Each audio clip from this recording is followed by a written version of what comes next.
Wayeno versus Drake. Did anybody see this coming? I mean, yeah, you could kind of guess it. Wayeno was in the media, and if someone in the media says something about Drake, whether it's a little bit shady or whether it's fair, Drake will respond. Whether it's on Instagram, through a post, or through something else, he will find a way to get a message out there. And that's something that I like about Drake. He's accessible. For better or for worse, you decide. But before I get into the clip, shout out to Wayeno, shout out to Harlem, of course, and shout out to Drake. So this isn't any kind of beef, right? This is just two people having a nice back and forth, a nice little dialogue, because Wayeno has some comments about Drake's 20 versus 1. Now, I'm going to play both of their stances on it, and then I will give my opinion at the end. But before I do any of that, like, comment, subscribe, and please hit the hype button. Let's roll the footage. I feel like 20v1s is some shit that the CIA put into the hood to destroy us. Yeah, same as crack, same as all the other shit that they did to destroy black people. With that being said, I never thought in a million years I would see Drake do a 20 versus 1. Now, is this a serious 20 versus 1? Nah, I don't think that Drake is on there looking for love, nor do I think that 20 versus 1s are about people looking for love. It's just content.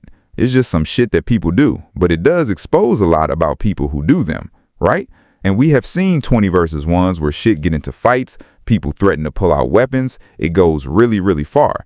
Now, in terms of growth, people look at Drake as an artist that not only has he achieved a lot, but he's damn near 40 years old. He should talk about certain things. He should be doing certain things in his life. And I'm going to tell y'all from my standpoint, completely unbiased, and I know people are going to clip this shit and say, oh, Wayeno, you've always been a Drake hater. That's fine if y'all want to feel that way. As a fan of Drake's music, I was totally disappointed to see a nigga do a 20v1, even playing wise.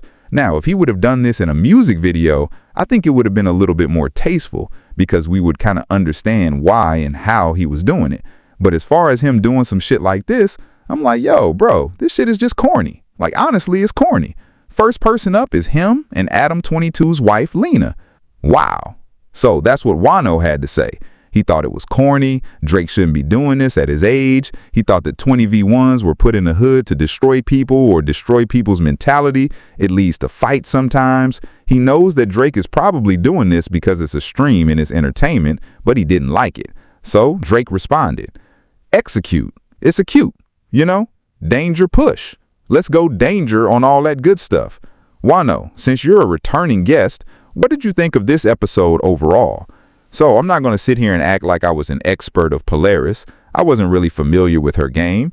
But, you know, seeing this episode, I think this is a fair rebuttal. What Drake is saying is, take it easy and enjoy life. The same way that you can come online and talk about comic books at 40 years old is the same way I can do a 20v1 at 39 years old because it's for entertainment, it's for fun, it's marketing, and most of all, it's business. Wayeno is sitting up there to broaden his audience. Drake was doing a 20v1, as I broke down in my last video, because he's appealing to an up-and-coming generation who supports his music and is known for watching content like this. It's just good business. So he's telling him, if you can say that about me, what would you say about yourself? Now, of course, comics can be enjoyed by people of any age, but there are a lot of people out there who would say at 40 years old, why are you reading and talking about comic books? That's for children. And again, people who judge people like that don't make any sense. Enjoyment and entertainment are for people of all ages. Life is about fun, life is about love, life is about your passions and your hobbies. Exactly what I'm saying is exactly what Drake is saying, but Wayeno didn't give Drake the same grace. So he's pointing out the hypocrisy, which is something I do on this channel a lot. But now Wayeno had a chance to respond. Let's hear what he had to say.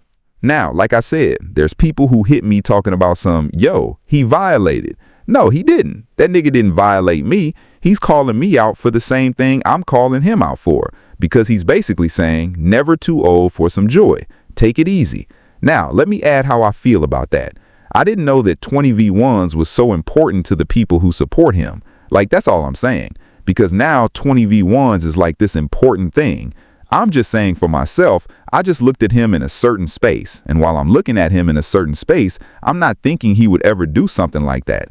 See, people clown other artists for not being so accessible. I think Drake's only problem he's had in his career is being too accessible. Now, he still, with being as accessible as he is, accomplished a bunch of shit. Sold all types of records, broke Michael Jackson records and all of that. but I still got the right to have my opinion the same way y'all got the right to have y'all opinion about whatever it is I'm into. He did the 20v1. Cool. You feel me? Cool. There's tons of times I said during yesterday's episode that maybe he was having fun with this shit. But one thing I learned about this internet, this content, this YouTube space, all of that is this. You can say 1,000 things about a nigga that's good. Nobody takes that and runs with that. You can say all of the things that you think a person does that you appreciate, that you like, but when you say one thing that everybody else may not agree with, now you're positioned as this direct hater. It's like you're basically a dart for this nigga's dart boy to get at him any and every chance you get. And the funniest thing about all of this is now niggas don't like X-Men 97.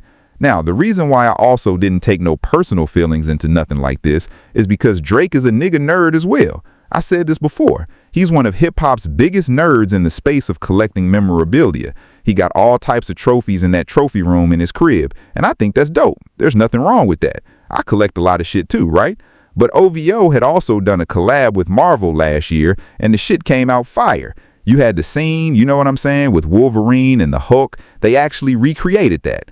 So the fact that you're going through all these things that OVO has done is, again, just proving his point.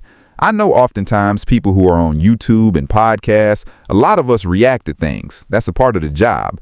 But being reactive sometimes forces us not to think past the first initial thought.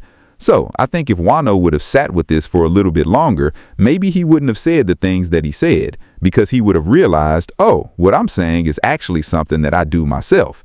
But he might not have been there, and I understand. There's a number of media members who I've had a bunch to say. I've already debunked all of this and showed people why he did this, the bigger plan. And also, fun is the bottom line. Joy is the bottom line. But I said something earlier in this video about accessibility. I want to watch a clip from Rory and Mal where they talk about the same thing. Has made himself the most accessible superstar I think we've ever seen. There's nothing wrong with adapting with the times.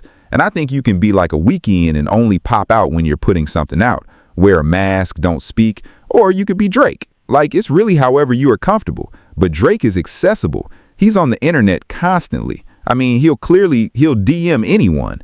Like, he's accessible. You can go out and see Drake way easier than you probably could any celebrity. And I don't think there's anything wrong with that. No, there's nothing wrong with that. I think it just speaks to his personality. He's very Drake.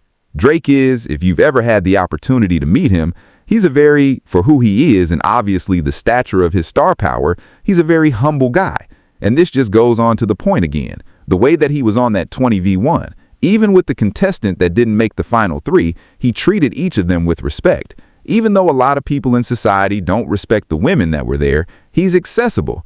Wayeno was a much smaller YouTuber. Of course, Wayeno has been in the game for years, did a number of good things at Rockefeller with Dave on his own. I think he has his own label going, worked for QC, but he's a smaller YouTuber in comparison to who Drake is in his superstardom. But he responded. Even Drake following me on Instagram, all those things are showing that he's around and he's watching. Even on his stream, the girl's like, yo, how do you know? He's like, oh, I watched, your Instagram clips with your boyfriend. I know your music. That's just showing a level of relatability that he doesn't have to have at the level that he's at. So again, this 20v1 thing and this stream has turned into 3 days worth of content for the radio to talk about, podcasters to talk about, YouTubers to talk about it, TikTokers to talk about it. Just take it easy and enjoy life. That's it. No need to hate. No need to overly critique things. Just relax and be easy. Wayeno versus Drake. I hope this is the last of it. I think this will be the last of it. Academics has some more stuff to say, but that's for another video.